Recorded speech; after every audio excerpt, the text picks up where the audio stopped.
Hey hello hi welcome to Sandhya ముచ్చట్లు. అందరు ఎలా ఉన్నారు? సో ఈరోజు నా ముచ్చట ఏంటంటే బనానా కేక్. ఇంట్లో బనానాస్ ఉన్నాయన్నమాట.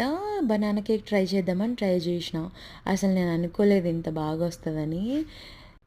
ఎంత బాగా వచ్చిందంటే వీడియోస్లో చూపిస్తారుగా అలా అనుకున్నాను. గట్టిగా అయిపోయి లేదా మెత్తగా అయిపోయి మాడిపోయి అట్లా అవుతుంది అనుకున్నా. అసలు అట్లా అవ్వలేదు. చాలా మంచిగా వచ్చింది. అసలు నా హ్యాపీనెస్ ఎవరికి చెప్పాలో చెప్పుకోలేక మా అమ్మకి మెసేజ్లు పెడుతూనే ఉన్నా, అమ్మ ఎలా వస్తుంది అలా వస్తుంది అని. అసలు మా అమ్మ నవ్వుకుంది. ట్రై చేయి ఫ్యూచర్లో నీకే పనికొస్తుంది అత్తగారి ఇంట్లో అంటుంది. ఇంట్లో మనం ఏది ప్రయోగించినా అమ్మ వాళ్ళు మన అత్తగారిలే గుర్తు చేస్తారు కదా మనకి. సో ఇంకా కామన్, ఇంకా అమ్మ వాళ్ళకి మనకి. సో ఇదన్నమాట నా ముచ్చట. ఫస్ట్ టైం ఎక్స్పీరియన్స్ అనమాట. అసలు నేను ఊహించుకోలేదు అంత బాగా వచ్చింది.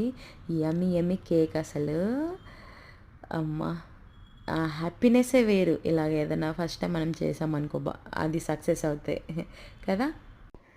సో ఇదండి నా ముచ్చట. నా బనానా కేక్ నచ్చితే లైక్ చేయండి, షేర్ చేయండి, సబ్స్క్రైబ్ చేయండి. ఓకేనా? Bye friends, love you, take care, bye bye.